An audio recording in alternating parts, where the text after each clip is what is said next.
সোনার পাতিল কিনলাম। শাহি কিছু রান্না করব না তা তো হয় না, রান্না করে নিলাম শাহি হালুয়া।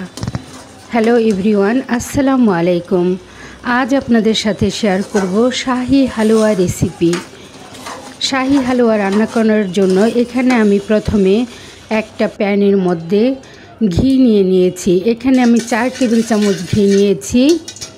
ঘি নিয়ে গরম হলে এখানে দিয়ে দিচ্ছি 2-3টা এলাচ।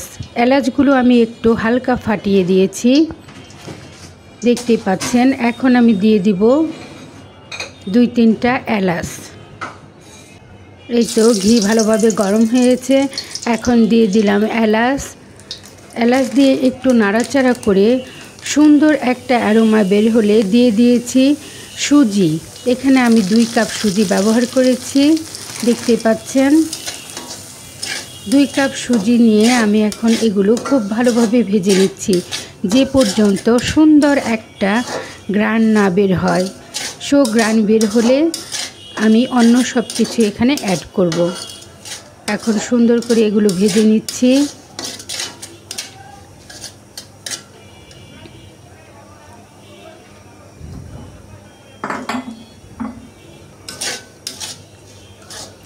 এই রমজানে আমরা অনেক ধরনের হালুয়া, অনেক ধরনের মিষ্টি ডেজার্ট খেয়ে থাকি। এই হালুয়াটা খুবই মজার। ওদিকে আমি 2 কেজি দুধ খুব ভালো করে ঘন করে একদম সরসর করে জাল দিয়ে নিয়েছি। পুরো দুধটাই একদম সর হয়ে গেছে, এভাবে জাল করে নিয়েছি।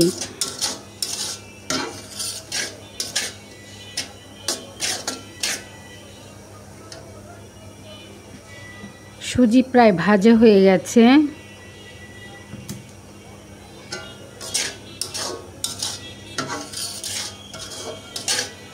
সুজিটা খুব সুন্দর ভাজা হয়ে গেলে এখন এখানে আমি অ্যাড করব দুধ, ঘন দুধ।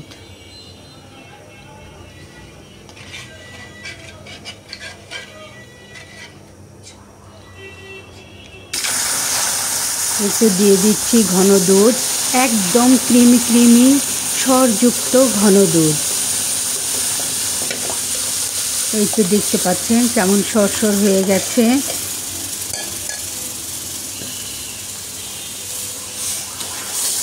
এখন অনবরত নাড়তে হবে, তা না হলে নিচে লেগে যাবে। দিয়ে দিলাম 1 কাপ চিনি। এখানে আমি ভরে 1 কাপ চিনি ব্যবহার করেছি। মিষ্টি যার যার পছন্দ অনুযায়ী দিতে পারেন, আমি আমার মতো করে দিয়েছি।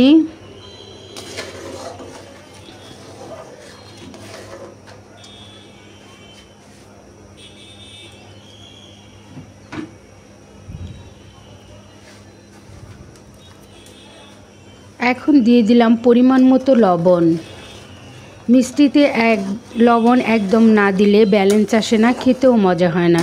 একটু লবণ অ্যাড করলে মিষ্টির টেস্ট খুব ভালো আসে, এই জন্য লবণ দিয়ে দিলাম। এই তো আমার হালুয়া রান্না প্রায় শেষ। এখন দিয়ে দিচ্ছি কিশমিশ, কাজু এখানে আমি দিয়ে দিয়েছি।